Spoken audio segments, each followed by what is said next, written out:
In this video, we're diving into my thoughts on the Final Fantasy VII Remake demo, our first hands-on experience with one of the biggest releases of 2020. You can go download and play it right now if you have a PS4, so go do that because, spoiler alert, it's pretty sweet.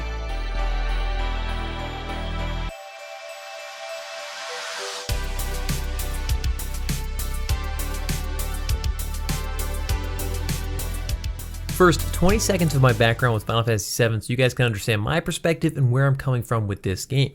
I jumped into the series of Final Fantasy with Final Fantasy IX, which I absolutely fell in love with, but I didn't touch the widely renowned Final Fantasy VII until years later, once it was already considered kind of pretty old. I certainly appreciated what I played through of Final Fantasy VII, and I absolutely adored the Crisis Core prequel on the PSP, which I played through in its entirety. I love that game. Definitely check it out if you have a chance to. But I don't necessarily have the nostalgia that I think a lot of players do when they talk about Final Fantasy VII, because I didn't play it that way. But I'm still absolutely thrilled for this release, as the setting and the characters of 7 are just amazing, and I can't wait to see if they explore it and do it justice. But enough of my own history, let's get down to what we're here for. First off, the demo. The first thing you're going to notice, this game is beautiful. I've never seen graphics this amazing in a Final Fantasy game. I wish every Final Fantasy game could get the treatment that 7 is getting, at least graphically, because oh my gosh, it really shows the art direction and the style that was so pervasive in all these games. Look, graphics are not the most important aspect of any game, especially Final Fantasy, which people enjoy for their story, characters, combat, etc. But for a remaster trying to attempt something new, where an original already exists and is beloved by fans to this day, you'd hope that would have a fresh coat of paint to really draw in a new crowd and bring out visually what the creators were hoping to achieve but couldn't on PlayStation 1 hardware. What we've seen so far of the world seems dense and believable, and by that I mean that there's like those careful, the floor is wet, like warning signs that are just strewn about in like the train area, and you can knock them over. That sounds so silly, but in theory I think this is a chance to finally see Midgar as it was intended, how the developers pictured it in their minds, a living, breathing metropolis, and understand that at a level that the PS1 technology and hardware just couldn't possibly convey.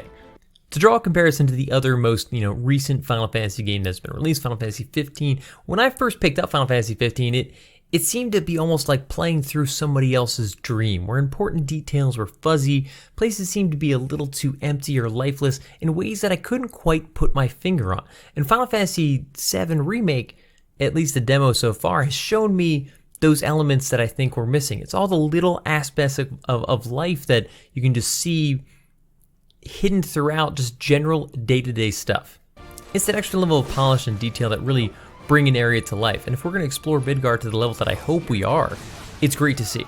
It really feels like you've stepped into this world, and I can only hope that that continues to expand as we get access to more and more of the game, and when it finally releases. So second is the characters. First of all, PS1 technology, limited side characters, especially with their flavor, personality. It wasn't voice acted. The graphical options that were there were pretty much like there were eyes, a mouth. I'm pretty sure you could see a mouth and hair. So if they weren't in a major cutscene or they were in combat, so that you could kind of see some of those characters in another state, another graphical version, you fill in the details a little bit, as it were. Outside of dialogue, there wasn't really a ton to separate one NPC from another. There was just kind of like, yes, the shopkeep owner, random guy on the street. So far, Biggs, Wedge, Jesse are all really distinct and interesting characters, even in the 20-30 minutes that we got to spend with them. Dialogue in between scenes and combat is interesting and animated with emotion. Chatter during the fights is both beneficial tactically and believable, at least in like the anime fight sense, where people are always describing exactly what's happening because you always have time. I don't know, I always feel like every fight it's always like, he's about to do his special move. We need to dodge the special move. Get behind cover. And yeah, it actually was kind of helpful. I'm like, I can get behind cover and like avoid getting attacked here. But it just reminded me so much of all the shows. Like, how do we have this much time to say all this stuff? But speaking of which, the combat.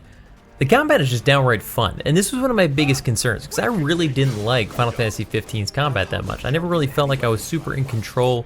I felt like I was sort of button mashing all the time to dodge out of the way and then do major attacks, but I could never recover from my own mistakes. I could never react to enemies' movesets, at least the way that I wanted to. Maybe I was just bad at the game. It's totally possible. It feels fast, fluid, both simple to pick up and clearly has a lot of depth that will take some time to work out, but like in a good way. Bouncing between building the ATB gauge and expending it to fire off stronger attacks, spells, use items. It's all this constant balance of opportunity.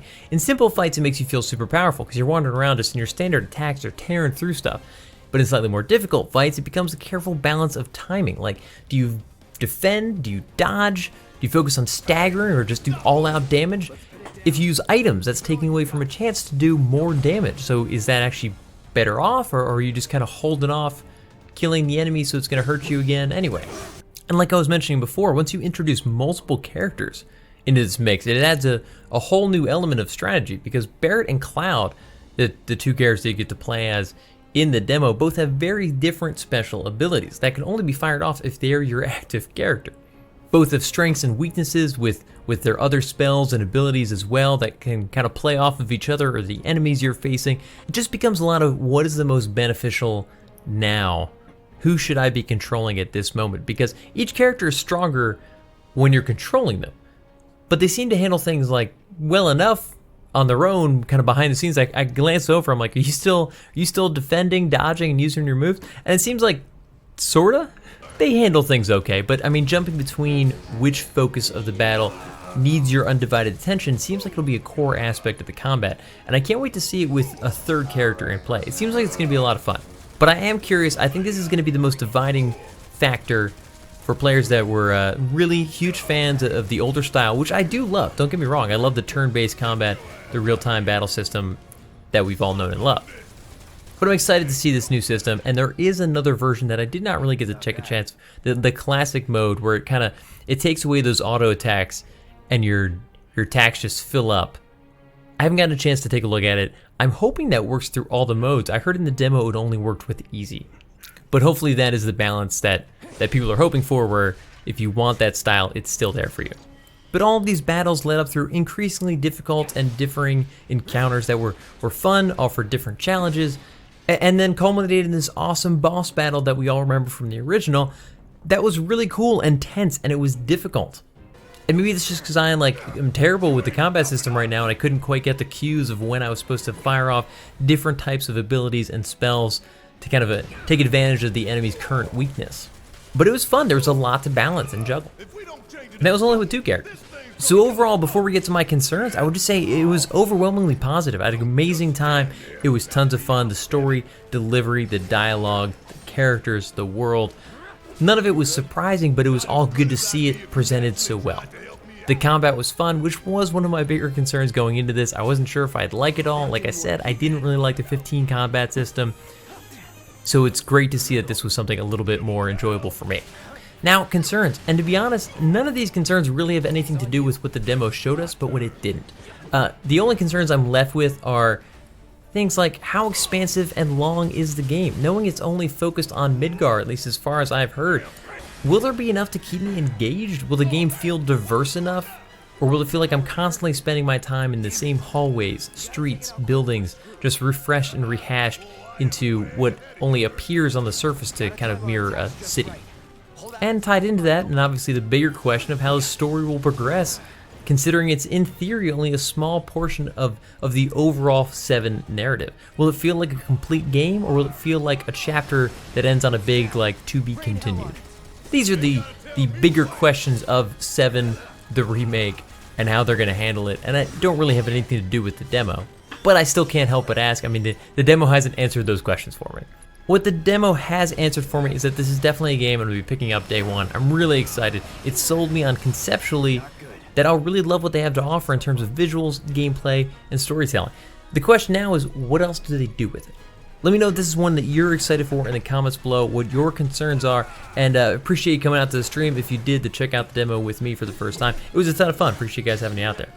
I'm sure the community is going to continue to be incredibly divided on whether remastering the game and making something kind of fresh and new is the right way to go, or if they should have retained everything from the original design and stuck more to the patterns of what 7 originally was. Only time will tell if this episodic release style works out for them, if the games feel full, complete. I'm excited to find out though. Join us every Tuesday night and Thursday night at 7 p.m. Eastern Standard Time. We stream on Twitch. A lot of Final Fantasy games a lot of the time. but we are branching out. So I hope to see you there. Otherwise, guys, have a good one. I'll see you all in the next one. Peace.